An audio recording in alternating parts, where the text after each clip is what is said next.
Rajya Sabha seat என அதிமுக கொடுத்த வாக்குறுதியால் தான் நான் கடந்த நாடாளுமன்ற தேர்தலில் போட்டியிடவில்லை என தேமுதிக பொருளாளர் LK சுதீஷ் கூறியுள்ளது பரபரப்பையும் அதிர்ச்சியும் ஏற்படுத்தியுள்ளது.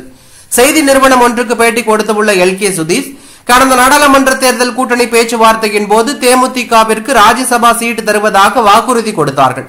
தேமுதிகவிற்கு ராஜ்யசபா சீட் என அதிமுக கூறியது முழுக்க முழுக்க உண்மை. நேரம் வரும்போது அனைத்தையும் கூறுவேன்.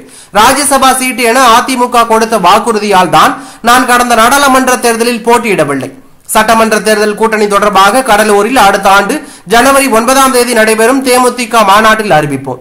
விஜயின் தமிழக வெற்றி கழகத்துடன் கூட்டணியா என்பது பற்றியெல்லாம் கடலூர் தேமுதிக மாநாட்டில் அறிவிப்பு வெளியாகும். தேமுதிகவிற்கு ஒரு ராஜ்யசபா சீட் என்பதை முன்வைத்தே பேச்சுவார்த்தை நடைபெறும் என்று அவர் கூறியுள்ளது பரபரப்பையும் அதிர்ச்சியும் ஏற்படுத்தியுள்ளது.